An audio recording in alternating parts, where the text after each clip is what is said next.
Hi guys, magandang araw sa ating lahat. Bakit nga ba kahit anong gawing paliwanag sa mga nabibiktima ng love scam, hindi pa rin nila matanggap ang katotohanan kahit nasa harap na nila na hindi totoo ang naging relasyon nila sa isang scammer? Maaaring masabi natin totoo yun kasi umilbi sila, pero yung taong kausap nila ay hindi totoo. Yun ay fake. Pag-usapan natin yan sa video na ito. Okay? My name is Nina Esquera po. Ako po ay nakabase sa Pilipinas.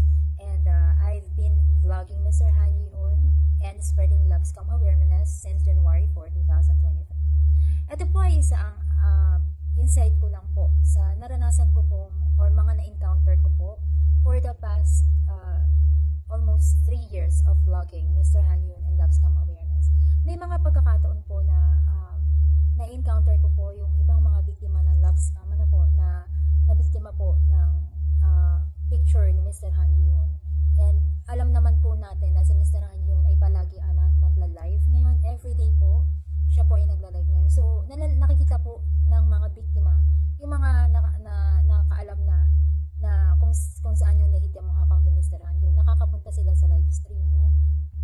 May mga pagkakataon po na kahit ano pong sabihin ni Mr. Han Yi-hoon na single siya or he is not married, he doesn't have any girlfriend at all, and he wants to be single, hindi pa rin po mapaniwalaan ng mga taong nabiktima ng love scam na hindi totoo yung kausap nila at patuloy pa rin silang umaasa na na ang kausap nila ay si Mr. Han Yi-hoon. Yun, marami pong ganyan. Hindi lang po isa, napakarami ko pong encounter na ganyan.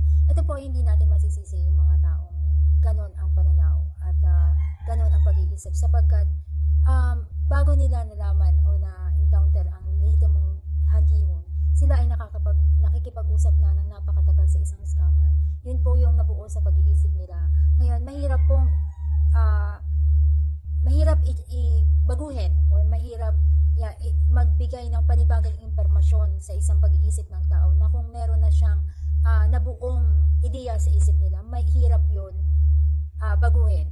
Maaaring mabago yun, subalit talagang patuloy na paliwanag, patuloy na bibigyan mo sila ng mga bagay na pangyayari or bibigyan mo sila ng pangyayari para maunawaan nila yung mga bagay na yun. Subalit hindi siya overnight process. Kaya ang pinapoint out ko po sa bagay na ito ay mahirap po mapasok sa isang love scam situation na yung lalo nang napakatagal mo nang makakausap ang isang scammer tapos malalaman mo kung sino yung totoong tao na ginagamit ng scammer para sa pang-scam sa kanila. Ang mangyayari doon, mababaling doon sa lehitimo yung parang atensyon ng biktima na isipin nila yung lehitimong tao, yun yung nakarelasyon nila. Hindi naman lahat, guys, ay ganun yung nangyayari sa mga biktima. Yung ibang mga biktima ay madali nilang matanggap na hindi talaga or naloko sila ng scammer.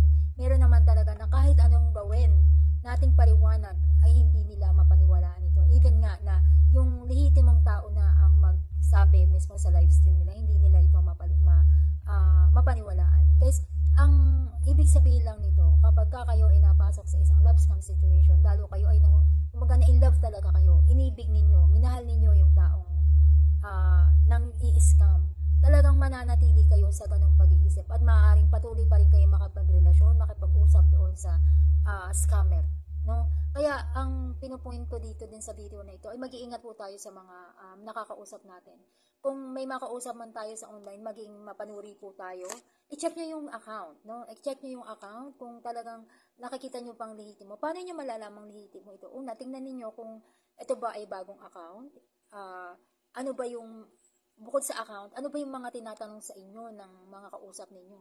Kapag ang kausap ninyo ay nagtanong na kung anong hanap buhay ninyo, magkano yung sweldo ninyo, dahil tinatanong talaga nila yan in a way na hindi nyo mahahalata.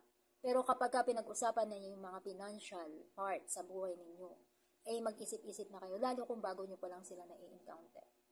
No? Kaya guys, napakahirap po kapag napasok kayo sa ganyan sitwasyon kasi yung pag-iisip natin talagang imamanipula yan ng isang scammer, imamanipula talaga yan ng isang scammer, i-isolate kanila na siya lang yung paniniwalaan mo at hindi mo paniniwalaan ng ibang tao. Ibubuuin niya sa isip mo na siya lang yung talagang dapat mong paniwalaan kasi ang magiging setup niya, magiging mindset mo is siya yung mahal mo, siya lang yung paniniwalaan mo. Kaya guys, I keep on reminding you for almost 3 years na mag-iingat po kayo sa mga usap niyo sa online. No, maging mapanuri tayo, wag tayong mag-hesitate to research kung ano ba yung mga katotohanan na dapat malaman natin sa isang kausap natin sa online. Guys, yun lang yun. Sana may takeaway kayo. At kung tingin nyo nakatulong tong video na ito, please do share, repost, and like this this video para makapag-spread tayo ng awareness about love scam or about impersonation. At na masupo natin yan, no? In very small things na pwedeng natin gawin, at least makatulong yun, di ba? Guys, maraming salamat. Ako po si Nina Esguerra and God bless us all. Anyong. Bye.